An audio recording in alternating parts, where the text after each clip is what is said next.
cawe-cawe ini. Jadi presiden mempromosikan modus baru di dalam berdemokrasi. Itu cawe-cawe dan itu dibenarkan dengan kata-kata demi bangsa dan negara. Itu fallacy of composition. Itu sama dengan begini, sama dengan partai komunis ya. Dan ujung-ujungnya jadi diktator seperti kayak wali atau nabi ya. Padahal kelakuannya jelek. Yang dilakukan Presiden Jokowi itu sudah masuk ke dalam pelanggaran konstitusi yang ada hukum tertulisnya dan pelanggaran pidana malah. Pidana impeachment articles. Kalau udah etik lebih dari pidana kok. Jokowi masuk pada situasi yang saya sebut seperti mengadopsi gaya pemerintahan Pak Harto, pembangunanisme lebih diutamakan ketimbang pembangunan rohani. Pak Jokowi lebih mengadopsi cara berpikir Pak Harto itu. Sederhana menurut saya melacak itu, yaitu karena memang Pak Jokowi tidak ikut terlibat dalam nafas reformasi. Beliau nggak tumbuh di era seperti, jadi kecintaannya pada reformasi ini dengan sangat tegas tolak cawe-cawe.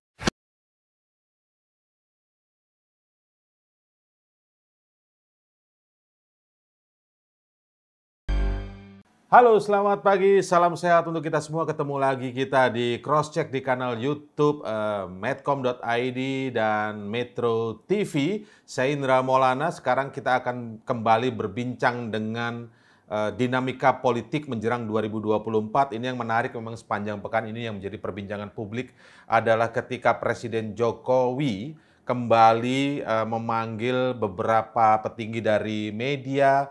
Lalu justru di depan mereka semua, Presiden Jokowi mengakui terus terang begitu tidak akan netral di 2024 dan mengaku akan cawe-cawe meskipun di belakangnya ada argumen demi alasan kepentingan nasional, pembangunan yang berkelanjutan dan pembangunan bagaimana mengatasi bonus demografi di nanti menuju Indonesia Emas 2045. Kurang lebih seperti itu yang disampaikan oleh Presiden Jokowi. Jadi dengan alasan sekali lagi demi kepentingan bangsa, kepentingan nasional, kepentingan menuju Indonesia Emas 2045 agar demografi itu menjadi bonus bukan lagi menjadi ancaman begitu atau tantangan bagi bangsa ini, maka perlu cawe-cawe dalam pemilu 2024. Lalu memang ini menarik lagi juga setelah Presiden mengatakan secara clear seperti itu. Meskipun sebelumnya juga Presiden mengaku ketika ditanya oleh wartawan dirinya tidak cawe-cawe begitu ya dan mengatakan dengan alasan tidak ada aturan atau konstitusi yang dilanggar begitu. Menariknya setelah Presiden mengaku itu secara terus terang, beberapa tafsir dilakukan baik dari pihak istana kemudian dari sejumlah politisi partai tempat Presiden Jokowi berasal yang mengatakan cawe-cawenya itu dalam konteks positif. Ini menjadi menarik nih, terkesan setelah pengakuan atau penjelasan dari Presiden Jokowi itu, cawe-cawe menjadi ada dua sisi kesannya. Ada cawe-cawe positif dan cawe-cawe negatif. Kita akan coba ulas kali ini, konteksnya dalam kali ini tentu saja berbicara bagaimana demokrasi yang berkualitas dan pemilu yang berkualitas di 2024 memastikan tidak ada intervensi politik, intervensi kekuasaan, dan kontestasi berlangsung secara jujur dan adil. Itulah yang menjadi semangat dalam diskusi kita pada hari ini tentu saja. Saya kali ini punya Profesor Didi J. Rahbini yang merupakan guru besar ekonomi politik ya. Halo, Assalamualaikum Prof. Didi. Waalaikumsalam, Mas Indra, sehat ya? Ya, sehat. Alhamdulillah, sehat selalu Prof. Didi. Dan kemudian ada Bang Ray Rangkuti ya, Bang Ray Rangkuti, Direktur Eksekutif Lingkar Madani atau LIMA. Bang Ray, Assalamualaikum. Waalaikumsalam warahmatullahi.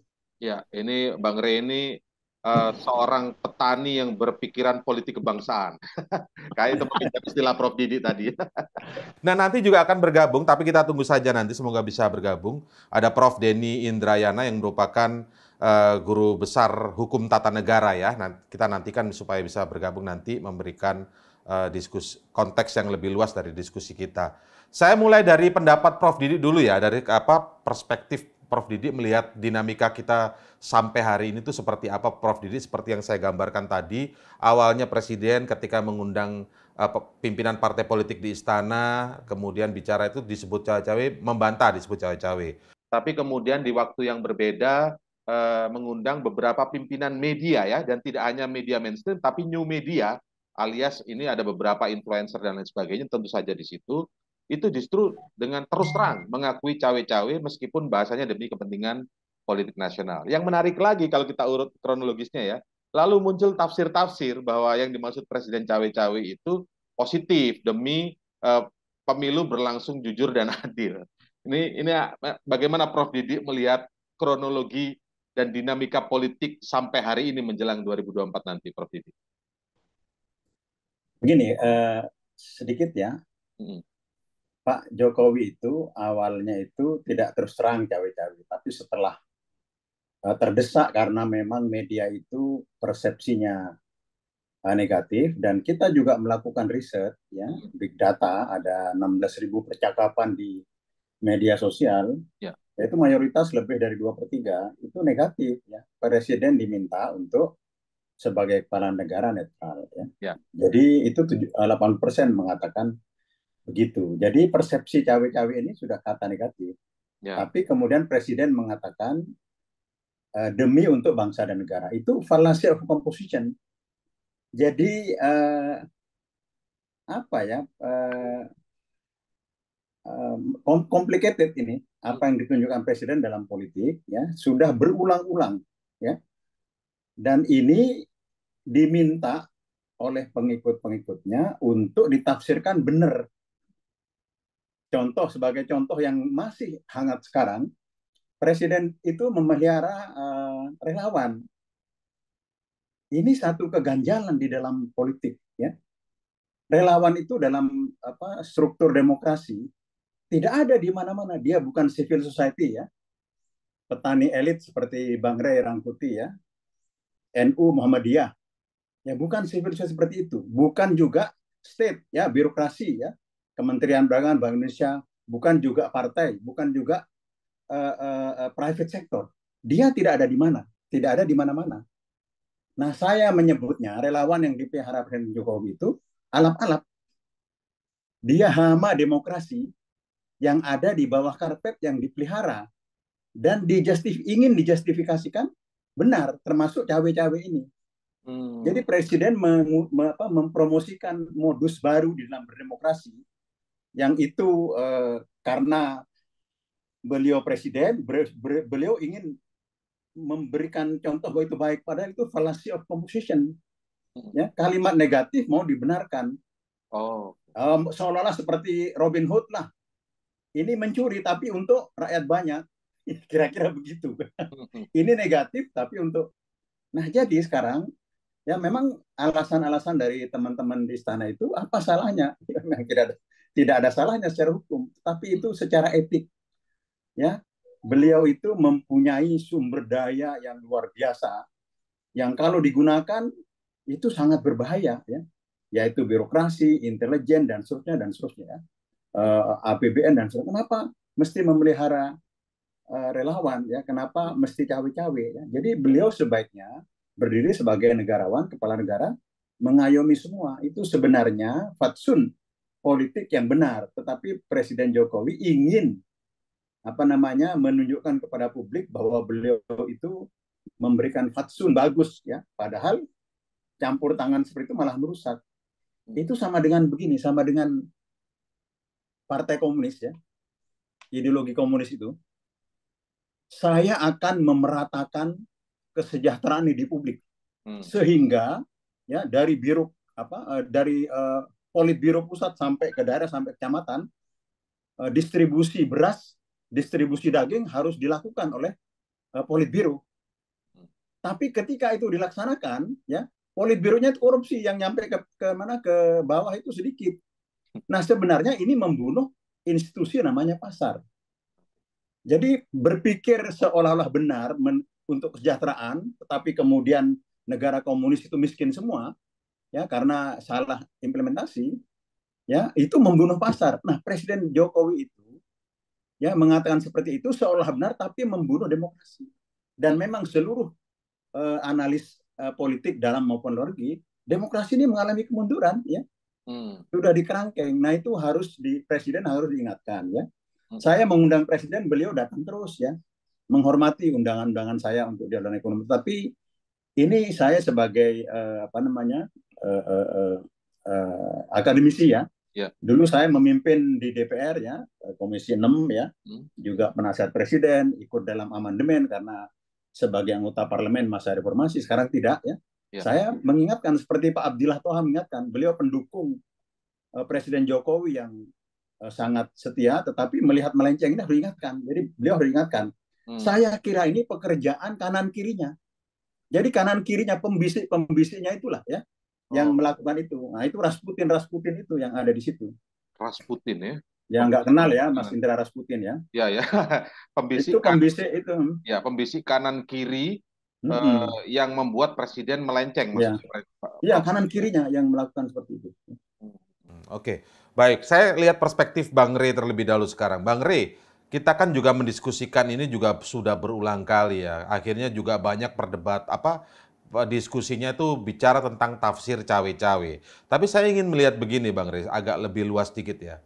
Kita mengetahui betul ya, paling tidak saya ya sebagai wartawan itu mengetahui betul bagaimana proses seorang Pak Joko Widodo atau Pak Jokowi bahkan sejak mulai dari Solo dalam konteks berpolitik ya, dari mulai Solo kemudian ketika dibawa ke Jakarta, kemudian di periode pertama sampai pemilihan menuju ke pemilihan di periode kedua, itu hampir tidak pernah kita lihat karakter seorang Presiden Jokowi itu begitu frontal dalam langkah-langkah politiknya. Langkah-langkah pasti berpolitik pasti punya strategi. Tapi sebelumnya tidak pernah begitu frontal, begitu terlihat vulgar. Nah, beberapa waktu terakhir ini ketika bicara sudah tidak mulai mengundang satu partai koalisi, kemudian bicara dengan terbuka mengatakan akan tidak netral dan cawe-cawe, itu benar-benar sebagai orang yang mengikuti atau mengamati Presiden Jokowi sejak awal, bahkan sejak dari Solo itu, saya melihat ini ada perubahan besar. Nah, analisis Bang Rey seperti apa? Atau mungkin inilah aslinya gitu, Bang Rey? Soal asli atau tidak, saya nggak tahu, Bung Indra ya. Saya juga kurang berpengalaman soal psikologi orang ini seperti apa, gitu ya. Tapi saya sih sendiri mengatakan begini. Iya, saya mengatakan begini, Bung Indra ya. Jauh lebih baik kalau presiden berterus terang seperti sekarang dibandingkan dengan katakanlah 6 atau 7 bulan yang lalu gitu. Sebab keterlibatan presiden dalam hal dukung-mendukung ini kan sebetulnya sudah seringkali kita lihat di lapangan ya. Jauh sebelum presiden menyatakan ikut cawe-cawe secara terbuka, faktanya kita udah melihat berkali-kali presiden sebetulnya melakukan tindakan-tindakan yang dapat dikategorikan sebagai cawe-cawe gitu ya. Misalnya entah berapa kali beliau ikut musra ya, ikut rapat-rapat dengan yang entah namanya pro Jokowi atau apalah. Jadi intinya adalah relawan-relawan yang bersama beliau gitu ya. Bahkan sampai membuat kode-kode tentang calon-calon presiden. Rambut putih lah, sudah ada orangnya di sini lah ya kan. 2024 ini masanya Pak Prabowo lah ya, dan sebagainya. Padahal menurut definisi saya, ya itu udah ikut cawe-cawe gitu loh. Oleh karena itu ketika beliau mengatakan saya ikut cawe-cawe, maka semua argumen-argumen yang dipakai selama ini yang sebetulnya tindakan beliau itu menurut kategori saya adalah tindakan cawe-cawe itu gitu, itu lebih bisa kita awasi, lebih bisa kita kontrol gitu loh kira-kira tuh dibanding yang dulu. Misalnya ketika beliau pulang setelah mendeklarasikan Ganjar sebagai calon presiden, lalu Ganjar ikut beserta beliau di dalam satu pesawat kepresidenan gitu ya. Kan karena beliau selalu mengatakan saya nggak ikut cawe-cawe, dan begitu kita kritik, ya orang akan selalu ya itu pesawat presiden yang presiden boleh ngundang siapapun untuk masuk ke dalam, kan kira-kira gitu ya. Nah sekarang dengan kalau sekiranya pernyataan presiden itu menyatakan ikut cawe-cawe dari awal, itu jelas tindakan yang bisa kita laporkan ke Bawaslu gitu loh kira-kira itu. Karena itu udah masuk kategori menggunakan fasilitas negara demi kepentingan pemenangan kandidat tertentu gitu. Demi kepentingan politik tertentu gitu. Saya kira ada 3 hal yang sangat patut kita perhatikan manakala presiden mengatakan ikut cawe-cawe di dalam pemilu gitu. Pertama adalah presiden tidak boleh mempergunakan seluruh infrastruktur kekuasaan yang berada di bawahnya secara langsung demi pemenangan seseorang. Apa infrastruktur pemerintahan yang berada di bawahnya itu? Pertama tentu yang paling dekat adalah menteri-menteri kan. Yang kedua adalah ASN.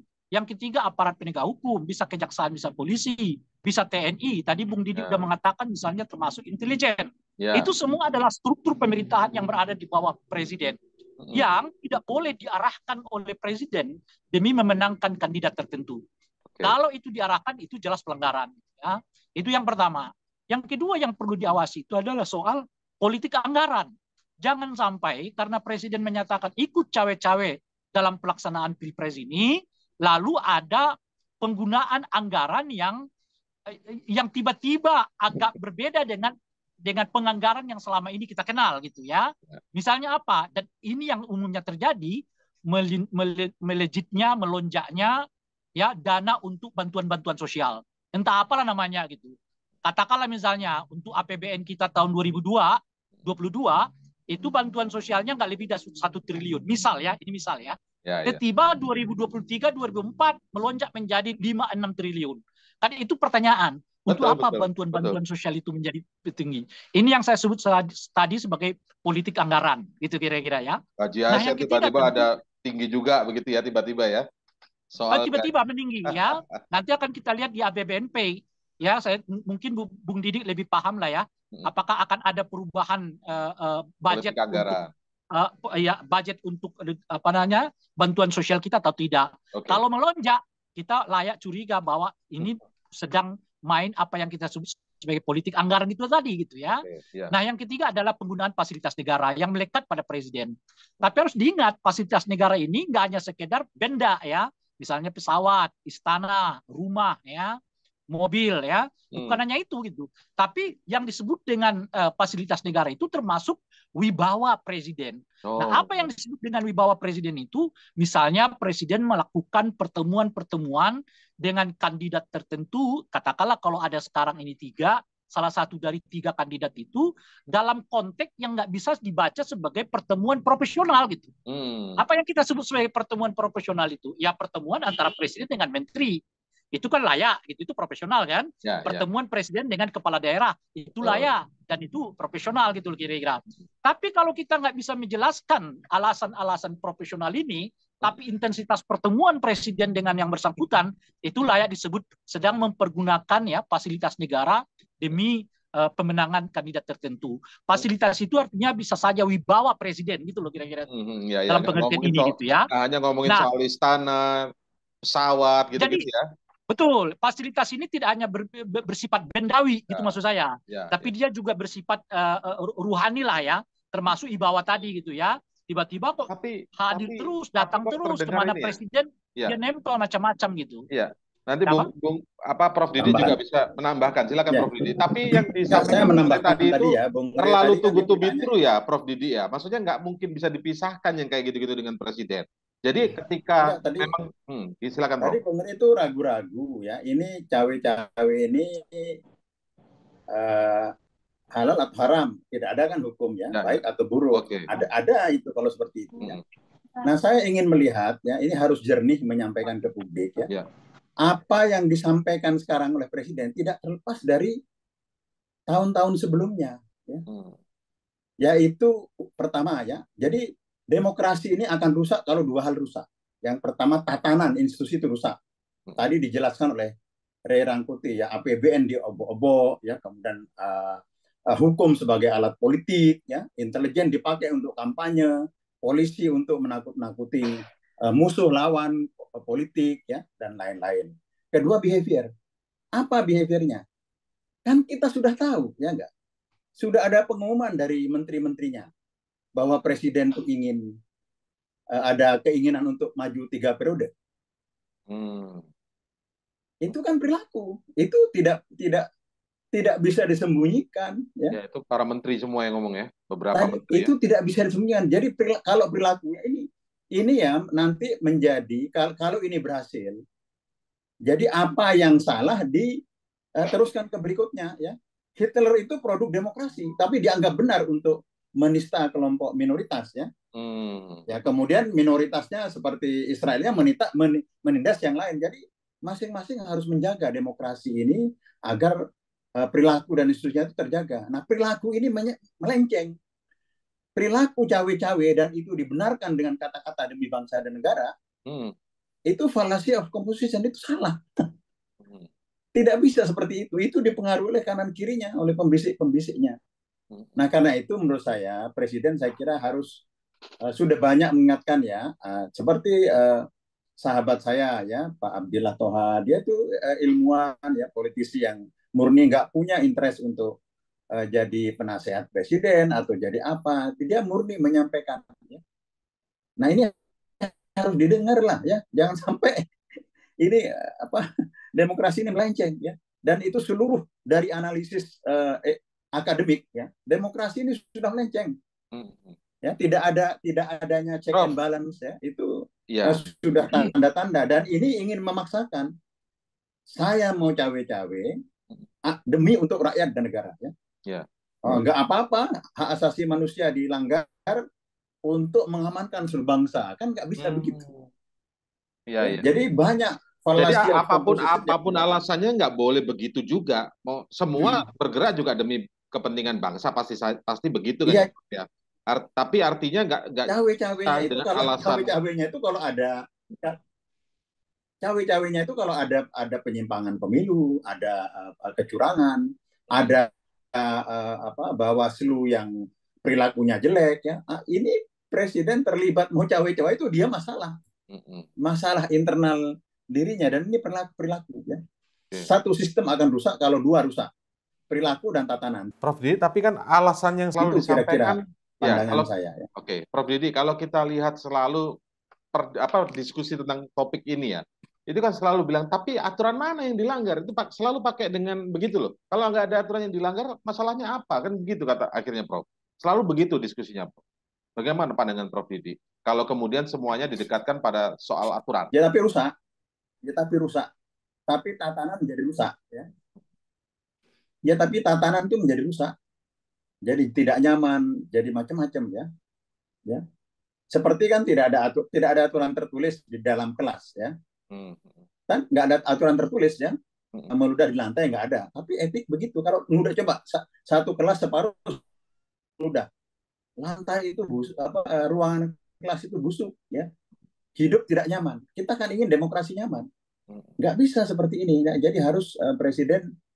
Tapi kalau di kanan kirinya kan yes man semua, nggak mungkin dia mengingatkan. Dia diingatkan dari luar begitu. Bang Rey ya kritis ya diingatkan. Ya. Kan kita tidak punya interest apa-apa. Prof Didi, tapi ini Prof Didi, tadi kan terus saya kira sebagai media, teman-teman media melakukan ya. Betul, Prof Didi. Nah, yang saya tanyakan ke Bang Rey juga mungkin menarik untuk mendapat tanggapan dari Prof Didi, yaitu begini. Kalau kita lihat perjalanan seorang Presiden Joko Widodo sejak dari Solo sebagai wali kota, kemudian menjadi gubernur DKI, dan perjalanan di periode pertama, itu kan tidak pernah seterus terang ini ya, seperti sekarang ini. Sebenarnya banyak juga pihak yang mengaku terus terang, wih, kok jadi Pak Jokowi itu menjadi begitu seterus terang ini untuk hal-hal yang sebagian besar masyarakat melihat ya ini nggak etis atau bisa disebut nggak pas gitu ya, tidak netral. Itu nggak pernah ada juga pemimpin-pemimpin atau presiden-presiden. Ya, presiden sudah kuat ya. Presiden itu sudah begitu kuat pada tahun ke-7, tahun ke-8 sudah kuat. Kalau mau pemilu lagi 3 periode pasti lolos. Ke-4 pasti lolos. Dan ujung-ujungnya jadi diktator ya. Coba perhatikan ya. Bung Karno itu adalah orang yang sangat-sangat hebat. Dia menyatukan dunia dan seterusnya, tapi tergelincir dengan soal tatanan, dengan soal dalam hal perilaku politik ya, maka jatuhnya tidak nyaman. Dan untung Ibu Megawati mengingatkan bahwa desakan 3 periode itu kan kencang sekali ya enggak? Dan kalau di voting di DPR 80% itu kan mendukung presiden, itu kemungkinan bisa ya. Tapi Bu Mega ya berkaca kepada ayahnya, wah ini kalau begini bisa bahaya. Lihat ayah saya ya, Bung Karno itu hebat luar biasa ya, tapi tergelincir juga. Karena itu kita tidak boleh tergantung kepada satu orang yang kuat ya, tetapi harus tergantung pada konstitusi ya, bukan pahlawan. Jadi makin banyak pahlawan makin rusak institusi itu ya. Jadi pahlawan sedikit kita secukupnya, nggak boleh banyak-banyak ya. Nanti kalau kita nggak bisa menyelesaikan masalah, itu mencari pahlawan ya, seperti dan seterusnya kan, itu pahlawan bagi miskinnya milihnya banyak. Nah di Taiwan, di Singapura nggak perlu pahlawan, itu semua sejahtera ya, karena aturan main ditegakkan, aturan main berjalan ya. Aturan main itu umurnya berabad-abad. Tapi kalau figur ya seperti Gamal Abdul Nasser itu harapan bangsa Mesir, begitu dia nggak ada hancur Mesir, miskin seperti sekarang. Gitu. Nah karena itu aturan main ya yang kemudian diobrak-abrik dengan etik ini harus dijaga. Nah ini nyambung, saya merasa enak diskusi kita ini, Prof. Karena seringkali juga dalam diskusi ini saya memperhatikan tuh diskusi di televisi, diskusi dimanapun gitu, melihat perkembangan politik terakhir ini. Alasannya frontal, sudah berani. Kemudian ketika kita berdiskusi dengan ini tidak merasa tidak ada aturan dilanggar, tapi melupakan soal etiknya memang. Prof Didi untuk mengingatkan soal etik itu. Contoh dengan meludah di lantai, tidak ada yang dilanggar, tapi ya nggak etik gitu ya. Nah, terus kemudian juga tadi Prof Didi masuk ke soal kenapa Presiden seberani ini, sepede ini. Kita ingat dari berbagai survei juga beberapa waktu terakhir ini menunjukkan bahwa approval rating Presiden Jokowi itu sangat tinggi. Rata-rata dari berbagai survei itu ada yang hampir 80%, ada yang 78% dan lain sebagainya. Nah, ketika beberapa media mengkritisi atau tokoh mengkritisi ya kan, jatuhnya ini nggak seneng aja, kan yang seneng banyak 80%. Ini bahaya Prof ya. Begini nih Prof ya, dengan alasan approval rating ini bahaya Prof ya. Banyak bigot, tahu bigot nggak? Itu approval rating hampir 100%. Oke. Ya. Jadi jangan itu, bigot itu ya ada di dalam agama, ada di dalam sosial, ada di dalam adat ya. Sehingga seperti kayak wali atau nabi ya. Padahal kelakuannya jelek ya, buruk ya. Itu dapat approval yang tinggi, ya itu tidak itu. Dan memang saya kira sebab-sebab tinggi itu ada dua ya. Pertama, tidak ada check and balance, kontrol nggak ada, karena 82%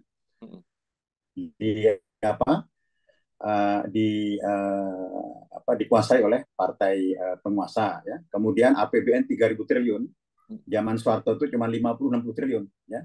Zaman SBY cuma 500 ya. Itu 600% lebih besar. Itu bisa untuk apa saja, ngasih makan orang. Ya, dan itu kita negara sosialis paling besar di dunia karena ada belasan atau puluhan program-program sosial ya. Bahkan saya dianggap miskin. Sebagai dosen saya dikasih tunjangan pulsa ya. Gitu Prof ya. Dikasih pulsa gratis ya. Nah, jadi itu menyebar kemana-mana ya, mulai dari Kartu Indonesia Pintar, Indonesia Sehat, BPJS, macam-macam ya. Itu salah Sehingga Bro. Itu banyak dan itu termasuk salah. Yang menunjang approval rating dengan yang menunjang approval rating tadi soal kayak enggak, itu karena di golongan bawah diberikan satu subsidi yang luar biasa besar dan banyak ya. Itu tidak salah, tapi kan pembangunannya kan nggak bisa cepat, pelabuhan dan seterusnya ya. Tol memang lebih dari 1.000 kilometer, tetapi itu berdarah-darah ininya. Perusahaannya ngutang, perusahaan BUMN-nya. Dan tinggal presiden yang akan datang, berdarah-darah juga utang-utangnya itu. Ya. Jadi ini harus saya kira tidak semua yang kelihatan bagus, itu bagus. Ya harus dilihat di baliknya. Ya misalnya APBN yang disebut oleh Mas Re tadi kan, ya tiba-tiba masuk subsidi sosial yang banyak itu dengan maksud-maksud tertentu dan memang sudah banyak. Sekali lagi saya katakan, Indonesia ini negara sosialis terbesar di dunia karena subsidinya sangat banyak sekali. Jadi kalau kacamata kebijakan anggarannya subsidi diutamakan besar, memuaskan rakyat di bawah, masuk kategori populisme yang berbahaya nggak ini, Prof? Ya, populisme. Dan populisme itu konsekuensinya berat ya, pada anggaran berat ya, dan itu riskan kepada ekonomi. Dan nanti akan hancur, akan bisa masalah-masalah sosial ya. Itu harus dipikirkan dan tidak ada teknokrat yang kemudian mengoreksi ya. Ya seperti sebagai contoh tahun 2020 ya. Itu utangnya dinaikkan 100% ya. Coba 1 tahun tentu dengan alasan Covid. 1 tahun itu utang 1.200 rencana utang tahun 2019 untuk 2020 itu 640 triliun ya. Seperti biasanya. Tapi dengan alasan Covid dinaikkan 2 kali lipat menjadi 1.200 triliun 1 tahun utang. Tapi realisasinya 1.500 triliun. Jadi utang 1 tahun pada masa Presiden Jokowi itu sama dengan 300 anggaran SBY secara keseluruhan, 30-an provinsi dan 500 daerah, puluhan departemen ya, dan lembaga ya. Nah itu punya konsekuensi besar ya. Ya pada masa-masa SBY Megawati ya, rasio utang turun dari 45 terus ke 23. Sekarang sebaliknya 23, 22 naik terus ke 41 ya, dan seterusnya. Nah ini harus diingatkan, tidak ada yang ingatkan dan tidak ada yang berani di DPR itu mengkoreksi. Oke, dengan sistem populisme yang dijalankan, kemudian menuai apa yang disebut approval rating. Tujuannya pekerjaan sebagai kepala negara ini akhirnya targetnya adalah approval rating jadinya, Prof. Didi. Begitu kurang lebih, Prof. Didi ya. Dan itu berbahaya bagi kedepannya kan akhirnya. Oke, baik. Dari sisi pendapat Prof. Didi, saya ingin tanya pendapat yang sama dari pertanyaan tentang pendapat Bang Ray Rangkuti. Bagaimana Bang Ray melihat? Selalu kan kemudian diskusinya nggak masalah presiden kemudian langsung terus terang mengatakan tidak netral, yang di presiden-presiden sebelumnya itu kan nggak ada yang out loud gitu ya, terucap dengan gamblang, dengan vulgar ya Bang Ray ya. Kemudian juga kalau didiskusikan ya gimana lagi, approval rating, tingkat diterimanya kepuasan terhadap kerja presiden begitu tinggi sampai 80%, walaupun Pak Didi tadi punya alasan bagaimana approval rating itu datangnya dari mana, kalau kebijakan anggarannya populis dan lain sebagainya, banyak subsidi ke bawah, walaupun sebenarnya subsidi itu nanti ke depannya untuk mengangkat masyarakat di bawah itu juga tidak semudah itu, karena kan ini lebih kepada bahasanya ngasih ikan daripada ngasih pancingnya gitu ya, Prof. Didi ya. Bang Rey, gimana tanggapan soal approval rating tinggi yang selalu dijadikan alasan, Bang Rey? Kalau approval rating yang tinggi itu kan bukan sebagai motif menurut saya itu, Pak Bung Indra. Itu lebih karena sebagai faktor pendukung bagi keterlibatan Pak Jokowi terhadap urusan cawe-cawe ini gitu. Artinya ketika Pak Jokowi melihat approval ratingnya tinggi sekali, ya beliau terbuka kan, saya ikut cawe-cawe gitu. Tapi kalau sebetulnya approval ratingnya rendah, beliau kan tetap ikut cawe-cawe, cuma nggak akan melakukannya seterbuka sekarang itu kira-kira. Akan dilakukan diam-diam. Jadi itu lebih pada faktor pendukung lah ya, bukan faktor utamanya. Lalu faktor utamanya apa gitu? Saya kira ini agak perdebatan klasik ya, apa itu? Antara yang ideal dan praksis di dalam dunia politik kita gitu. Nah, apa yang disebutkan oleh Bung Didik tadi itu adalah yang ideal gitu. Dan itu yang saya sendiri capek mendiskusikannya dengan banyak orang. Nggak susah dipahami orang, apalagi dipraktekkan apa yang ideal itu gitu. Yang dimengerti oleh masyarakat kita ini umumnya adalah demokrasi itu seperangkat aturan yang tertulis di undang-undang pemilu, ya kan, dan di undang-undang lainnya gitu. Bahkan ketika undang-undang menulis sekalipun, kalau ada celah untuk berlaku tidak tepat, ya selama di undang-undangnya dimungkinkan celah itu, dia akan dilakukan gitu. Itu kan praktis seperti pernah kita dengar ada kepala daerah yang sudah 2 kali menjabat, lalu masih pingin jabatan, tiba-tiba dia pindah menjadi calon wakil wali kota gitu loh. Nah ketika dikejar kenapa masih jadi calon wali kota? Kan yang dilarang undang-undang itu cuma wali kota ketiga kali yang nggak boleh. Kan kalau saya jadi wakil wali kota kan boleh-boleh aja katanya. Nggak dilarang oleh aturan gitu. Itu problem kita. Dan saya sendiri sudah agak lelah sih tidak, tapi saya sendiri sudah dalam kondisi, waduh, kalau kita berdiskusi di situ nggak akan selesai-selesai. Karena etik bagi di kita ini adalah sesuatu yang abstrak, yang sulit dipahami, apalagi dijalani gitu. Padahal etik itu bukan abstrak, konkret. Apa itu etik itu? Etik itu adalah segala sesuatu yang menjadi kepentingan publik. Itulah etik gitu. Itu sebetulnya etik. Apa yang lebih penting bagi publik? Itu yang ke situ kita bekerja, ke situ kita mengarah, ke situ kita bertujuan gitu. Nah sekarang misalnya kalau kita pertanyakan secara etik, apakah lebih baik bagi Indonesia presiden tidak terlibat secara langsung atau tidak terlibat secara langsung? Jelas jawabannya presiden tidak terlibat secara langsung, itulah ya kan yang lebih baik bagi demokrasi kita. Itulah etik dan itu nggak perlu diatur. Itu soal kesadaran kita sebagai bangsa untuk lebih mengarus utamakan kepentingan publik dibandingkan dengan kepentingan diri sendiri gitu loh kira-kira itu. Itu etik. Etik itu bukan sesuatu yang abstrak, itu konkret dan rasional. Kenapa saya sebut rasional itu? Karena basisnya adalah tujuan kepentingan publik. Ya kan? Tapi Kalau sampai dalam kemudian selevel kepala negara, kepala pemerintahan, seolah ya udahlah Bung mengindahkan Indra. itu. Udahlah Bung Indra, ya kan? Ya. Kalau kita berbicara nggak akan sulit, diskusi kita ini akan mengawang-awang. Gitu maksud saya gitu. Nah, sebab kita hari ini bicara tentang etik presiden.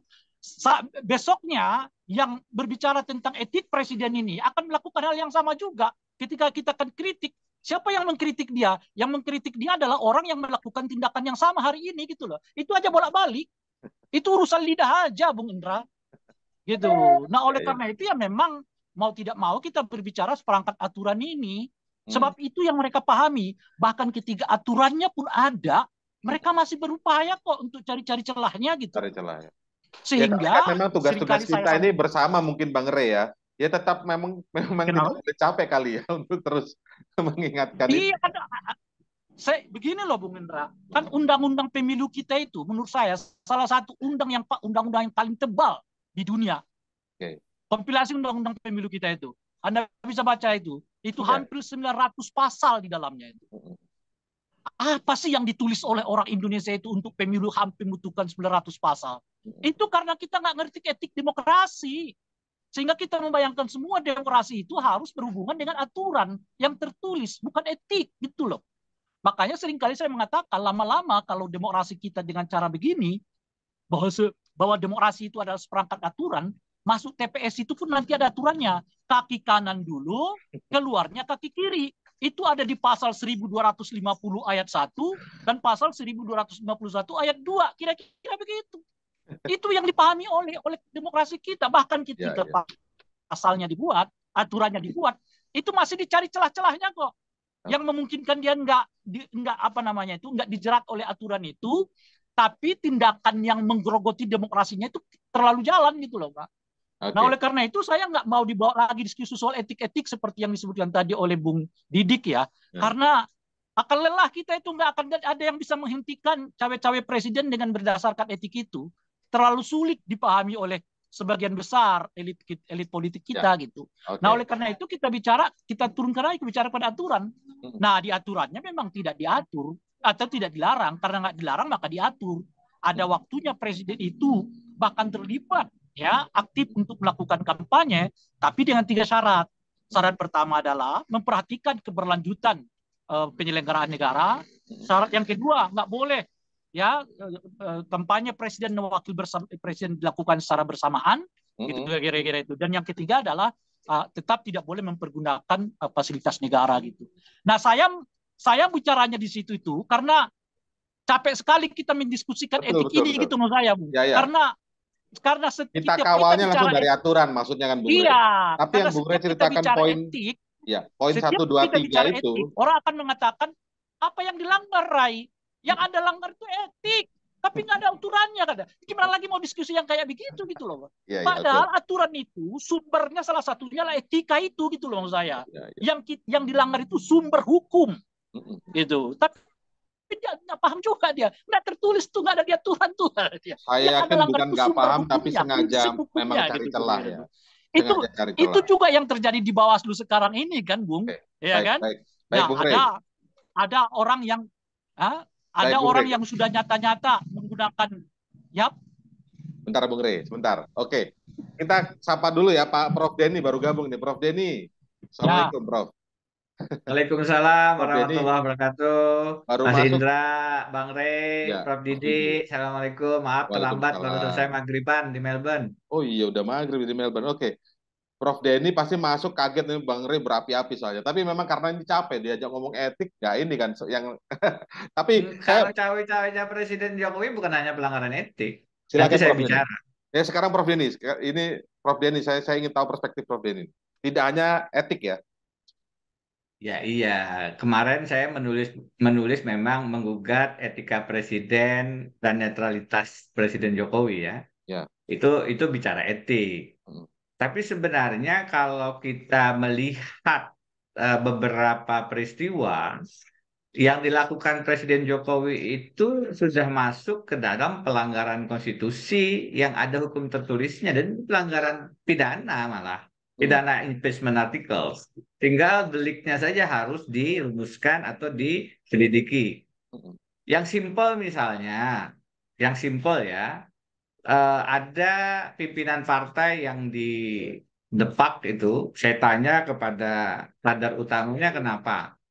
Dosa utamanya itu sebenarnya karena bertemu dengan Anies Baswedan. Bertemu dengan Anies Baswedan itu menyebabkan partai, simbol partai, ketua umumnya didongkel. Itu kalau diselidiki dan memang itu arahnya, itu setara dengan Richard Nixon yang kemudian harus mundur karena akan dimulainya proses impeachment pada saat dia membobol kantor Demokrat Amerika Serikat. Jadi masuk ke wilayah kedaulatan partai itu pintu masuk impeachment artikel. Itu apa? Itu ada di konstitusi. Bukan bicara etika lagi. Nah, PK Muldoko ini menurut saya tinggal diselidiki saja apakah ada perintah atau persetujuan diam-diam dari Presiden Jokowi. Kalau ada, lebih parah lagi. Itu pintu masuk pemanggilan lagi. Jadi kalau Richard Nixon saja bisa didesak mundur karena takut akan ada proses impeachment pada saat tadi membobol kantor Partai Demokrat untuk menyadap di masa kampanye, ini mengambil paksa partai orang. Itu melanggar hukum, bukan hanya melanggar etika. Dan jangan salah ya, melanggar etika itu seakan-akan lebih rendah daripada ini kan hanya melanggar etika. Jangan pakai kata-kata hanya. Ada perspektif, misalnya Ronald Dworkin itu mengatakan moral principles is the foundation of law. Prinsip moralitas, artinya etika, itu fondasi hukum. Betul. Jadi dia sebenarnya tidak bisa dikatakan hanya. Etika itu, tanpa etika, hukum itu tidak punya fondasi. Gitu loh. Itu bagian dari hukum. Itu satu perspektif. Jadi kadang-kadang saya mendengar, ini kan hanya soal etika loh. Etika kok hanya. Nah, dan yang argumentasi kedua saya ingin katakan, kalau soal memanggil ketua umum di istana, etika. Padahal katanya dulu juga begitu. Saya tuh sering terganggu dengan kalau sekarang salah, dulu juga begitu. Seakan-akan kalau dulu begitu salah, sekarang boleh salah. Itu kan juga argumentasi yang kacau balau tuh. Kalaupun betul ada pemanggilan, yang jadi isu itu sebenarnya adalah isinya apa. Kalau koalisi ketua umum dikumpulkan, terus yang dibicarakan adalah ini nanti ada perubahan undang-undang KPK. Kita tidak setuju ya silakan di istana. Yang dikumpulkan ketua umum partai, tapi yang dibicarakan adalah isu kenegaraan. Tapi kalau yang dikumpulkan ketua umum partai yang dibicarakan adalah nanti strategi kontestasi pemilu Pilpres 2024 begini-begini ya, itu problem karena bicara strategi Pilpres. Tapi itu oke lah, itu etika. Yang saya ingin katakan tadi, pada saat sekarang contohnya adalah kedaulatan partai diganggu. Ketua umum partai X diganti karena bertemu dengan Anies Baswedan 4 kali. Kata kadernya itu masalahnya. Yang lain itu cuma pintu masuk aja. Muldoko ini siapa? Betul. Kemarin Pak JK di salah satu acara mengatakan ini bukan persoalan internal. Muldoko itu tidak punya kartu Demokrat. Ini orang eksternal tiba-tiba menjadi ketua umum. Dia orang eksternal. Kalau orang internal ribut, oke. Ini ada eksternal tiba-tiba mengklaim dia ketua umum. Dan ketua umum ini adalah orang istana, KSP. Ya. Tinggal diinvestigasi. DPR, kalau proses impeachment, DPR lakukan hak angket. Betul. Kalau tidak ada bukti Presiden Jokowi menyetujui, menyuruh, aman. Tapi kalau ada persetujuan diam-diam, atau lagi secara lisan, ya itu pintu masuk pemakzulan. Sekarang apakah iya dan tidak? Silahkan diinvestigasi. Masa ada anak buah, kalau kata Romah Hormuzi, saya kutip terus nih, karena dia bagian dari koalisi. Dalam satu podcast dia mengatakan, kalau Demokrat dicopet, Anies Baswedan nggak bisa nyapres. Dia menggunakan kata-kata dicopet. Jadi kalau ada anak buah tangan kanan, anak buahnya ini sama-sama berkantor di sana, melakukan pencopetan, kira-kira bapak buah diam saja itu setuju? Biarkan anak buah mencopet, silahkan mencopet. Itu hak politik. Mencopet kok hak politik? Mencopet itu kejahatan politik. Jadi kalau ada kejahatan politik, ya bapak buah paling nggak negur dong. Hati-hati ya, ini yang dicopet ini partai presiden ke-6 nih. Nanti saya gimana? Jangan dong. Ini didiamkan. Dan masih Tidak jalan. hanya didiam. Ya, saya bilang dalam tulisan saya, marah itu wajar. Bahkan mereshuffle pun wajar. Yang tidak wajar mendiamkan. Kok ada orang mengganggu kedaulatan partai kok didiamkan? Saya tulis juga, seandainya Pak Jokowi belajar sejarah, mestinya dia ingat bagaimana Ibu Mega, PDI Mega dicawe-cawe PDI Suryadi di zaman Orde Baru. Itu kan jangan diulang lagi dong oleh petugas partai. Poin saya adalah yang dilakukan Pak Jokowi bentuk cawe-cawenya itu bukan hanya ya, saya menggunakan istilah nih, walaupun tidak boleh hanya, tidak soal etika, tapi sudah masuk ke pelanggaran hukum tertulis, impeachment articles, bisa masuk kejahatan tingkat tinggi, perbuatan tercela, bahkan kejahatan terhadap negara, tergantung nanti temuan bukti fakta hukumnya apa gitu.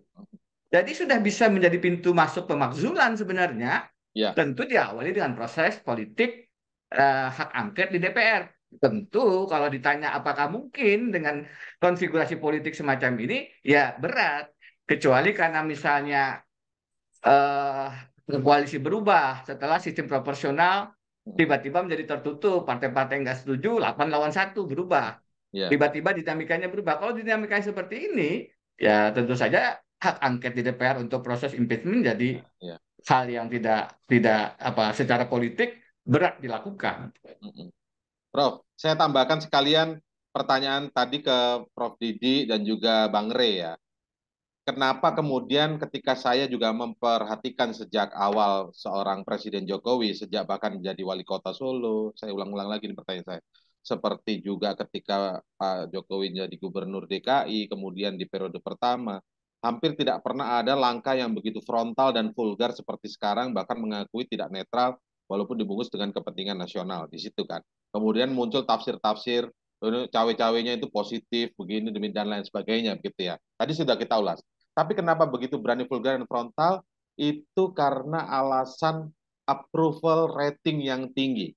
Nah, Prof Denny kalau mengkaji soal approval rating ini seperti apa, Prof Denny ini? Jadi ini kemudian gini, jangan-jangan presiden pede karena ini gitu loh. Kalau approval rating Mas apa ini Ray Rangkuti lah. Saya terlalu jauh masuk ke politik tata negara saya. Mas Ray Rangkuti lah yang lebih pas. Biar kita nggak ngambil semua isu padahal kita nggak menguasain kan. Nggak fair juga. Saya punya jawaban, cuman jawaban saya kan bukan jawaban. Nggak apa-apa, kita ingin tahu ini. Tadi Bang Rey sudah mengasihkan perspektifnya, Prof Didi juga ngasih perspektifnya.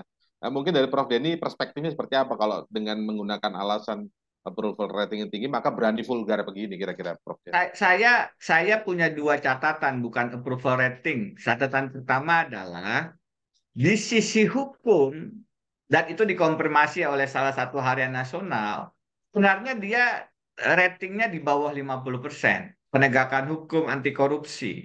Dan itu yang paling mengganggu saya sebagai orang yang concern di bidang hukum. Artinya memang terkonfirmasi indeks persepsi korupsi yang turun drastis paling rendah sejak reformasi di era ini. Kenapa? Karena ada pelumpuhan KPK. Saya selalu mengatakan ada 3 tahap. Satu, perubahan undang-undang KPK. Jadi kalau ada yang sebelum 2019 teman koalisi dijerat, misalnya Setia Novanto, Romahur Harmuzi, ya itu undang-undang KPK-nya masih yang kuat. 2, pada saat dimasukkan pimpinan-pimpinan yang secara etika bermasalah, pansel memilih mereka. Ini kemudian menyebabkan KPK semakin bermasalah. 3, pada saat tes wawasan kebangsaan memecat Novel Baswedan. Karena itu sebelum Novel Baswedan ini dipecat masih ada penangkapan rekan koalisi misalnya Juliaris Batubara dari PDI Perjuangan maupun Edi Prabowo dari Gerindra. Tapi setelah itu ya jangan harap Harun Masiku bisa tertangkap. karena sudah KPK-nya sudah lumpuh gitu. Nah, ini pelumpuhan-pelumpuhan ini yang bertanggung jawab ya siapa lagi kalau bukan kepala negara, presiden yang merubah undang-undang itu presiden dan DPR. DPR-nya koalisi besarnya beliau, gitu. Itu catatan pertama saya. Catatan kedua saya, dengan demikian pada saat bicara lanjutkan apa program-program saya, program yang mana? Program yang baik wajar untuk dikatakan dilanjutkan, tapi program semacam pelumpuhan KPK yang melemahkan agenda pemberantasan korupsi ya tidak boleh dilanjutkan gitu loh. Jadi ada apa ya diskursus yang harus dikritisi dengan sangat apa jelas tegas bahwa yang ini oke, yang baik-baik tentu ya dilanjutkan ya kan. Tetapi ada juga yang hal-hal yang problematik yang tentu tidak bisa diteruskan, termasuk persoalan-persoalan penegakan hukum dan anti korupsi yang menurut saya terkonfirmasi memang approval ratingnya di bawah 50%. Artinya kalau nilai kuliah itu kira-kira nggak lulus itu kata Prof. Didi. Oke, baik. Saya beralih lagi ke Prof. Didi kalau begitu. Prof, juga ini kan masih kita berkutat soal boleh kok seorang presiden aktif mengendorse calon presiden selanjutnya ketika dia sudah tidak menjabat. Yang paling sering digunakan contoh itu adalah Obama melakukan itu kepada Hillary Clinton. Perspektif internasional sekarang coba kita lihat, Prof. Didi. Apakah bisa seperti itu dilakukan atau apple to apple diberlakukan di kita, Prof. Didi? Mas, itu di Amerika penyimpangan anggaran sedikit saja seperti kasus Trump itu diseret ke pengadilan walaupun seorang presiden. Ya. Di sini kan korupsinya bejibun. Oke, kartu kredit baik, tapi saya kasih ke anak remaja yang nakal, yang belum perilakunya belum bagus, itu tidak bisa. Ya. Itu kartu kredit bagus, apalagi yang tidak bagus, tambah tidak bagus. Jadi fondasi di negara demokrasi yang kuat itu memungkinkan memisahkan antara ya domain private partai dengan domain negara. Ya. Nah ini domain negara itu dicampur aduk. Ya. Disitulah Soeharto yang kuat itu juga runtuh. Dia tidak bisa memisahkan domain privat dan grupnya dengan domain negara, dicampur aduk. Nah ini mencampur adukkan antara domain negara dengan domain private dan domain kelompok. Nah itu berbahaya dan itu kalau seperti itu rusak. Ya. Jadi presiden ini punya kecenderungan untuk melenceng dari tatanan demokrasi yang sesungguhnya, yang sangat dibangga-banggakan itu ya relawan saya sebut tadi. Ya. Coba tanya Prof. Denny, relawan itu apa? Civil society? Bukan. Private sector? Bukan. Bank Indonesia? Bukan. Birokrasi? Bukan. Ya. Negara? Bukan. Nah, kenapa memelihara itu? Itu saya sudah sebut berkali itu alap-alap. Itu kecoa di bawah karpet. Nggak boleh dipelihara untuk apa?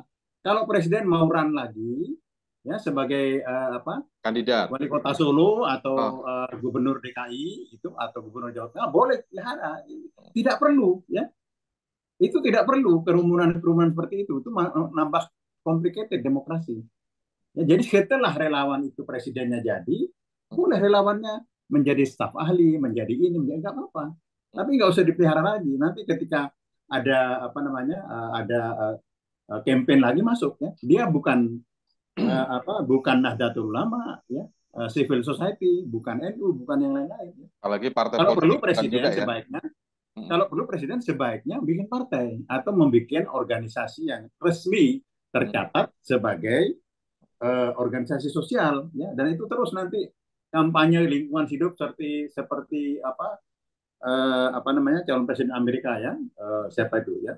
Nah itu bagus ya, tapi kalau seperti ini dipakai untuk hal-hal seperti ini itu nggak bagus ya. Nah itu juga tidak ada larangannya ya. Kan nggak ada larangan dong kecoa hidup di dalam karpet, kan nggak ada. Tapi kan rumah itu jadi rusak, rumah indah itu jadi rusak. Saya boleh komentar Mas Indra? Silakan Prof. Denny. Nggak, Pak Didik. Jadi saya mengkonfirmasi ya. Ya betul. Presiden Obama itu berkampanye untuk Hillary Clinton. Ya, satu, saya setuju dengan Prof. Jimli yang mengatakan ya kelembagaan politiknya sudah bagus ya. Di kita kan masih ada sistem feodal begitu. Kalau kelembagaan politiknya bagus ya itu dilihat sebagai sikap pribadi. Birokrasinya belum tentu ikut. Tapi di kita dengan sistem yang masih feodal ini bisa menyebabkan birokrasi, aparat keamanan dan lainnya juga tidak netral lagi gitu. Satu. Yang kedua, eh, kalau kampanye sebagai pribadi sih secara aturan hukum memungkinkan memilih secara pribadi kan boleh. Saya memilih sebagai presiden nanti memilih presiden siapa. Boleh, saya punya hak suara. Nanti pada saat kampanye apa yang disebut oleh Rangkuti tadi, ada cuti dan lain-lain. Soalannya yang dilakukan bentuk cawe-cawenya bukan hanya kampanye, tetapi kemudian membeli preferensi satu sisi, tapi mengeliminasi bakal calon presiden yang lain. Nah ini dengan cara-cara yang tadi bisa diklasifikasikan melanggar hukum. Nah itu yang lebih problematik. Jadi bentuk cawe-cawenya itu bukan hanya persoalan mengkampanyekan, tapi mengeliminasi yang kalau itu dilakukan penyelidikan itu bisa ada indikasi-indikasi, nanti kalau sudah penyelidikan bisa jadi bukti, itu adalah bentuk kejahatan yang bisa menyebabkan presiden dimakzulkan. Itu problemnya. Nah, kalau soal relawan, saya juga sudah berkali-kali mengatakan, relawan itu elemen calon presiden dalam situasi kontestasi, kompetisi. Begitu dia sudah menjadi presiden terpilih, relawan mestinya bubar. Presiden bukan lagi dalam iklim kompetisi, kontestasi, tapi sudah dalam konteks integrasi. Dia adalah presiden semua, bukan presiden relawan. Musyawarah rakyat yang dikatakan menjaring presiden itu, kalaulah benar, anggaplah betul survei-survei, maka tiga calonnya itu mestinya ya Prabowo, Ganjar, Anies. Pada saat yang muncul katanya adalah Prabowo, Ganjar, Erlangga, berarti itu bukan musyawarah rakyat, ini musyawarah relawan Jokowi. Jadi jangan dipakai rakyat toh, gitu. Jadi ya yang seperti ini orang akan menyebut etika, tapi mestinya tidak sulit untuk melihat. Kalau kita pakai etika yang lebih tinggi kan, my loyalty to my party ends when my loyalty to my country begins. Kan Ya, begitu. betul. Tetapi itu Presiden Filipina dianggap mungkin ketinggian lah. Masih perlu katanya. Presiden nggak punya partai maka perlu relawan. Oke, tapi presiden juga kemudian dengan merawat relawan itu akhirnya merawat kecebong kampret kan, merawat keterbelahan toh. Karena kemudian yang beliau endorse, yang beliau datangi kan relawan, bukan rakyat akhirnya kan begitu. Nah, tapi itulah etika. Saya lebih condong menariknya tadi. Ini bukan pelanggaran-pelanggaran etika saja cawe-cawenya ini. Ada dimensi-dimensi pelanggaran konstitusi, bahkan tindak pidana. Karena impeachment artikel kita itu ada pelanggaran administrasi, kalau tidak lagi memenuhi syarat-syarat sebagai presiden. Ya. Ada pelanggaran etika, perbuatan tercela. Ada pelanggaran pidana. Apa itu? Pengkhianatan terhadap negara, penyuapan, bribery, tindak pidana berat lainnya dan korupsi. Jadi ada tiga dimensi itu yang bisa dijerat menjadi pintu masuk pemakzulan presiden, impeachment, etika, perbuatan tercela, administrasi, syarat presiden dan pidana. Nah ini yang mencopet dalam tanda kutip yang digunakan Roma Hurmuzi itu sudah masuk pidana, bukan lagi etika dan administrasi. Kan Bang Rey tadi menjelaskan soal aturan-aturan ya, aturan-aturan bisa presiden asal tadi itu politik anggaran harus dicek nih bagaimana seperti apa, apakah dilibatkan nggak ketika dia berperan sebagai pribadi politisi kan presiden itu, lalu fasilitas negara yang melekat tidak sifat bendawi saja, tapi tentang wibawa presiden. Lalu bagaimana lembaga yang mengikuti di bawahnya seperti intelijen, kemudian ASN yang lain, aparat penegak hukum, bagaimana itu tidak menjadi terkesan too good to be true, Bang Rey. Maksudnya bisa dikontrol, Bang Rey. Benarkah misalnya presiden kalau condong ke si A, mendukungnya si A, si B-nya nggak diapa-apain oleh intelijennya presiden gitu? Gimana cara kita mengawasinya? Itu yang ada di tangan Bawaslu. Nah, masalahnya kita juga berhadapan dengan Bawaslu yang ultra tekstual gitu. Melihat segala sesuatu itu dengan pemahaman sempit terhadap teks undang-undang. Kan udah berapa kali itu yang terpotong tadi oleh Bung Indra. Saya mau jelaskan misalnya soal dugaan adanya penggunaan fasilitas masjid atau rumah ibadah dan politik uang yang terjadi di Sumeneb kan. udah sampai ke Bawaslu, Bawaslu menyatakan karena belum ada masa kampanye, belum ditetapkan apa namanya itu jadwal kampanye, maka praktek bagi-bagi uang dengan amplop bersimbol salah satu partai politik dan gambar orang itu tidak dinyatakan sebagai pelanggaran gitu. Terus mau diapain lagi gitu? Memang agak mengerikan apa yang disebut dengan cawe-cawe dengan cara paham Bawaslu yang ultra tekstualis terhadap undang-undang ini. Nah, jangankan Bawaslu gitu. Saya kira tadi beberapa contoh yang disebutkan oleh Bung Denny juga, apa istilahnya itu ya, memperlihatkan kerumitan kita itu gitu loh. Misalnya, bagi saya kalau orang sudah bermasalah secara etik, itu udah puncak dari kesalahan etika itu gitu loh. Nggak penting lagi ya tentu mau dipidana, mau pidana itu yang kedua, yang ketiga gitu. Jadi kalau dia etik bernegara, ya etik demokrasi dilanggar oleh dia, itu artinya ia melanggar kepentingan umum. Segala pasal pun masuk kepada dirinya, gitu kira-kira. Itu pengertian saya. Apa yang ada masak ya? Di kita ini kan, tadi misalnya Bung Denny, ini bisa dipidana kok. Kalau udah etik lebih dari pidana kok. Udah lebih sanksinya itu lebih dari sekedar dia dipenjara, dia udah sanksi sosial, itu tingginya itu gitu. Nah, itu kita seringkali terjebak di situ, Bung Indra gitu. Nah, oleh karena itu ya lagi-lagi ya saya kan udah mengatakan saya udah agak capek ini bicara soal etik ini karena nggak semua orang mau ikut serta itu, dan ketika kita bicara etik pun dia selalu berujuk kepada mana aturannya, ya kan, mana pasalnya, mana ininya gitu, dan seterusnya itu gitu. Itu pertama. Yang kedua, saya agak tertarik dengan karena berulang-ulang Indra mempertanyakannya, mengapa kelihatan ada perbedaan Jokowi ketika dia menjadi wali kota, gubernur, dan periode pertamanya sebagai presiden dengan periode keduanya presiden ini. Saya memang penasaran itu. Ya, Bung Indra, saya sudah berulang kali mengatakan sebetulnya, saya kira 2010,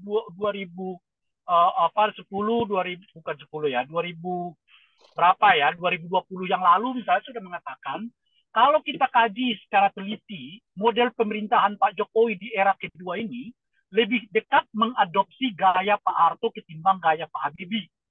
Saya sudah berulang kali mengatakan itu. Apa gaya Pak Harto itu? Gaya Pak Harto itu mengorbankan prinsip yang lain demi prinsip yang lain. Apa prinsip yang lain itu? Pembangunanisme lebih diutamakan ketimbang pembangunan rohani bangsa. Pembangunan fisik lebih diutamakan dengan pembangunan rohani bangsa kita. Gitu.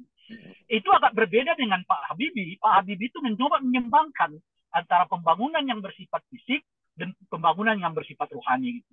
Nah, di era Pak Jokowi ini ada pola atau ada corak pemerintahan, khususnya di era yang kedua ya, yang sepertinya mengadopsi gaya Pak Harto. Sedikit banyak mengabaikan hal-hal yang berhubungan dengan pembangunan jiwa bangsa, rohani bangsa.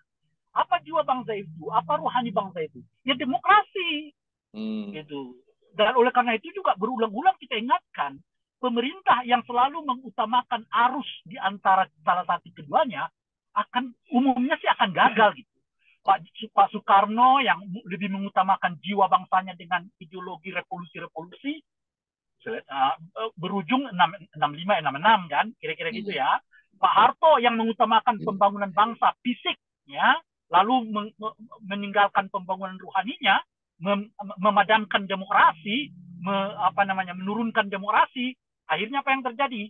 98 gitu ya. Dan relatif kita agak bagus tuh di zaman Habibie, di mana pembangunan fisik dan pembangunan rohani dilakukan bersamaan. Dan Jokowi masuk pada situasi yang saya sebut seperti mengadopsi gaya pemerintahan Pak Harto di era kedua pemerintahannya ini gitu. Nah, oleh karena itu kita melihatnya sekarang memang pembangunan fisiknya terjadi di beberapa tempat di mana-mana, tapi saat yang bersamaan pembangunan demokrasinya tertinggal.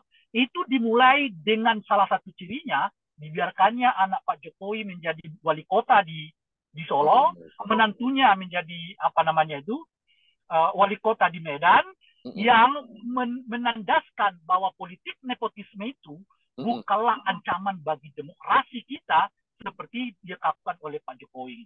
Padahal jelas-jelas nepotisme itu sesuatu yang berbahaya bagi demokrasi kita di masa yang akan datang, yang itu tidak diatur oleh aturan kita, tapi diatur oleh etik, oleh cara pandang, cara apa yang kita sebutkan tadi itu demi kepentingan bangsa ini gitu. demi hal yang lebih besar bagi bangsa ini. Itulah menurut saya, Bung Indra, yang menjelaskan mengapa Pak Jokowi kelihatan lebih agresif gitu kira-kira itu ya, mengungkapkan pilihan-pilihan politiknya, karena beliau menurut saya lebih mengadopsi cara berpikir pembangunanismenya ala Pak Harto dibanding dengan cara keseimbangan ala Pak Habibie gitu loh kira-kira itu. Kalau Gimana struktur demokrasi berjalan, kemudian juga tambahan ya sedikit Bang Rey ya. Tadi Bang Rey menyebutkan, Mas Rey Rangkuti menyebutkan bahwa aturan nepotisme itu kan tidak ada. Sebenarnya di masa reformasi sudah ada. Tetapi itu ada, coba saya cek lagi undang-undangnya, itu dibatalkan. Mas Didik, saya beritahu, itu udah pernah dibuat DPR di undang-undang pemilu kita, bahwa jika seseorang berkuasa, satu ke atas, satu ke bawah, satu ke kanan, itu dilarang. Tapi diuji materikan di Mahkamah Konstitusi. Nah, oleh Mahkamah Konstitusi dibatalkan pasal itu. Jadi kita kembali nol. Iya, ya, maksud saya ingin mengatakan. Itu sudah pernah. Cuma saya mau mengatakan begini, Mas Didik. Itu kan mestinya nggak perlu aturan betul. Kita menyadari betul yang namanya prinsip pengelolaan pemerintahan yang baik itu adalah tidak membagi kekuasaan kepada keluarga kita. Itu kan prinsip pemerintahan yang bersih di mana-mana gitu. Oleh karena itu pada tingkat tertentu sebetulnya untuk memperlihatkan keadaban demokrasi kita itu yang begituan mestinya nggak diatur karena itu etik gitu loh. Nah cuma kan lagi-lagi di kita nggak ngerti etika itu harus diatur. Nah begitu diatur dibatalkan oleh Mahkamah Konstitusi. Bang Rey, ini berarti nyambung juga tadi yang sempat dibawa soal apa namanya 3 periode itu berarti keinginan-keinginan yang juga serel itu ya dengan yang iya kan saya sudah bilang tadi ini mengadopsi cara pemerintahan ala Pak Harto. Bukan di luar diktatorismenya itulah yang bagi Pak Jokowi itu keberhasilan itu diukur dari pembangunan fisik gitu loh, bukan pembangunan rohani bangsa kita gitu. Jadi makin banyak infrastruktur dibangun bla bla bla bla gitu ya, itu menunjukkan ada keberhasilan. Tapi demi itu kemudian hal-hal yang bersifat rohani sedikit banyak ditekan, yaitu kebebasan berpendapat, ya kan, macam-macam itulah, ya kan, ketimpangan perlakuan terhadap oposisi dan koalisi dan sebagainya, dalam aspek hukum macam-macam dan seterusnya itu gitu. Jadi termasuk di dalamnya adalah mau berkuasa ketiga kali, ya kan, masa perpanjangan jabatan dan seterusnya itu gitu. Jadi inilah menurut saya yang membuat mengapa kelihatan Pak Jokowi agak berbeda dengan. Nah, pertanyaannya berikutnya, kenapa Pak Jokowi lebih mengadopsi cara berpikir Pak Harto itu? Sederhana menurut saya melacak itu, yaitu karena memang Pak Jokowi tidak ikut terlibat dalam napas reformasi. Itu kira-kira. Itu yang agak berbeda misalnya dengan Habibie ya. Meskipun Habibie pernah ikut bersama dengan Pak Jokowi, tapi masa mudanya digembleng oleh situasi yang demokratik di Jerman Barat. Jadi begitu Pak Habibie muncul sebagai dirinya di bawah, ya tidak lagi di bawah bayang-bayang Pak Harto gitu. Nah, maka semangat dan tradisi dan kultur dan visi demokrasinya jauh lebih kuat yang menguasai Pak Habibie dibandingkan misalnya gaya berpikir, cara bertindak, cara memimpinnya Pak Harto gitu. Nah, itu yang mengakibatkan mengapa sekarang kelihatan Pak Jokowi gitu ya lebih mengadopsi itu gitu ya, karena memang beliau nggak tumbuh di era seperti, jadi kecintaannya pada reformasi ini nggak sebesar kecintaan kita karena memang kita dibesarkan oleh itu, kita berjuang untuk itu, masa muda kita hilang untuk itu kan kira-kira gitu, sehingga etika macam-macam itu penting bagi kita demokrasi ini karena itu bagian yang kita perjuangkan dahulu gitu. Itu menurut saya salah satu penjelasnya. Dan itu juga yang mengakibatkan kelihatan sekarang ada sikap Pak Jokowi yang terbuka secara reaksioner. Gitu ya. Misalnya, mengapa kelihatan sekarang Pak Jokowi lebih mengendorse Pak Prabowo dibandingkan dengan Ganjar gitu. Itu kan kelihatan lebih ini kelihatan ya. Itu menurut saya penjelasannya karena Pak Jokowi lebih mulai kelihatan bereaksi lebih cepat ya dibandingkan yang sebelum-sebelumnya, lebih terbuka gitu. Jadi ketika beliau gagal melaksanakan Piala Dunia U20 di Indonesia diakibatkan oleh penolakan PDI Perjuangan gitu ya, maka respon yang sebaliknya dilakukan oleh Pak Jokowi itu juga yang memperlihatkannya kepada Nasdem. Begitu Nasdem mencalonkan Pak Anies, respon yang sebaliknya dilakukan oleh Pak Jokowi dengan cepat, yang gaya berpolitik ini nggak muncul ketika periode pertama beliau, muncul di periode keduanya, karena pertama alasan yang saya sebutkan itu tadi, dan yang kedua adalah penting penjelasannya Mas Didi tadi, approval dari pemilih terhadap Pak Jokowi yang tinggi, yang membuat Pak Jokowi pede melakukan tindakan-tindakan yang berbeda dengan tanda kutip ya, orang-orang yang berbeda politik dengan dirinya. Tapi ini belum sampai pada kesimpulan Bung Rey mengatakan bisa terjadi pada di akhir Pak Harto akan seperti Pak Jokowi, bukan begitu kan maksudnya ya? Nah, enggak, kan karena udah selesai lah 3 periode ini mudah-mudahan ya. Cukup 2 periode ya. Ya, oke. Oke, Bung Rey, terima kasih. Mungkin kesimpulan, salam untuk Mas Didi kesimpulan dan ke juga Prof. Didi terlebih dahulu, habis itu ke Prof. Denny. Silakan Prof. Didi. Ke depan seperti apa? Ini akan seperti apa, beberapa dinamika ke depan akan kurang lebih sama kira-kira yang akan datang. Yang pertama ya, sejak saya bertemu Saudara Muhaimin dalam satu diskusi di media, itu pada periode pertama, dia menyatakan bahwa oposisi ini tidak ada ya di dalam negara ini ya. Praktis oposisi yang mengkritik itu hanya Faisal Basri. Nah, jadi tanda-tanda bahwa check and balance tidak jalan itu sudah periode pertama menjelang selesai ya. Tahun ketiga, keempat sudah kelihatan. Tahun kedua sudah semakin kuat. Sehingga check and balance juga tidak terjadi ya. Nah, ketika tidak terjadi, seluruh analisis ekonomi politik dan politik ya terhadap demokrasi Indonesia itu mengalami kemunduran. Interpretasinya dua, Pak Jokowi tidak bisa mengontrol kanan kirinya. Enggak, ini langsung Presiden Jokowi, yaitu terserah interpretasi. Tapi yang jelas, yang pimpinan tertinggi bertanggung jawab terhadap demokrasi. Jadi demokrasi ini itu sudah mulai rusak sekarang. Dan saya kira dengan pemimpin baru diharapkan ya nanti kalau terpilih Ganjar, Prabowo atau Anies ya nanti bersaing dengan baik, itu diharapkan memperbaiki demokrasi kembali. Sebab kita belum matang.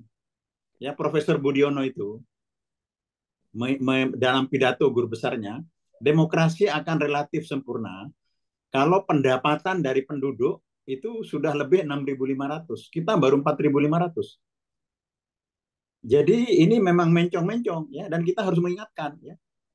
Tadi disebutkanlah Presiden Jokowi tidak merasakan nafas reformasi sehingga memilih cara seperti ini yang kemudian dampaknya retak-retak pada demokrasi. Ditambah lagi pembisiknya kan kalau sudah ada di kekuasaan itu sudah berubah semua. Dan juga ya kalau ada di kekuasaan, kalau absolut itu sudah abuse of power. Nah makanya ya seperti Prof. Denny, Abdullah Toha mengingatkan, ini kalau dilakukan dan didiamkan, potensi abuse of power-nya itu besar. Ya menggerakkan intel, menggerakkan aparat, menggerakkan sumber daya, menggerakkan subsidi, menggerakkan macam. Jadi harus dikontrol betul. Tapi Presiden Jokowi langsung frontal. Saya memang cawe-cawe. Ya udah nggak apa-apa. Dijawab kalian gitu kesannya tinggal tunggu saja bahwa dan itu DPR-nya itu ya yes man aja. DPR-nya ini kan nggak punya fungsi apa-apa dalam demokrasi. Ya, jadi reformasinya sudah hilang. Ya. Jadi menyayangkan DPR ini sangat tidak berkualitas. Ya. Sangat tidak berkualitas. Padahal dengan pernyataan seperti itu harusnya bisa DPR tuh langsung bereaksi dan memanggil mungkin ya, Prof. Didi ya. Ya paling tidak berbicara. Ada yang kalau tidak mendiskusikan ya. DPR dan partai itu pilar demokrasi. Bukan Didi Rahbini, bukan Denny Indrayana, bukan.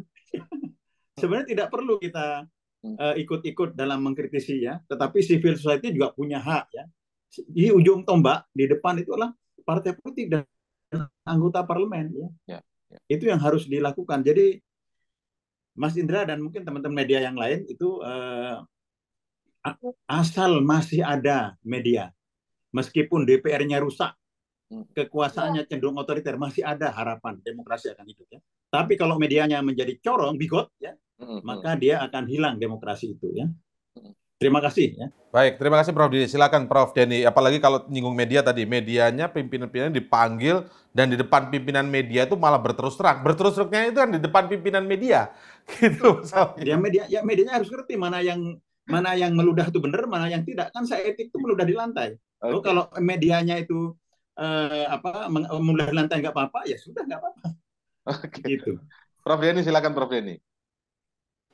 saya menonton satu podcast ya yang hadir di sana dan mengatakan maknanya itu adalah presiden ingin memastikan bahwa hasil yang beliau kerjakan, keberanian-keberanian tentang Freeport, kemudian hilirisasi tambang itu tidak diandu, tidak kemudian empat di apa ya dibatalkan oleh penerusnya. Maka itu kemudian maksudnya adalah baik gitu. Sehingga kalau dari yang hadir di sana ya cawe-cawenya tidak dalam makna negatif, makna yang berkelanjutan gitu.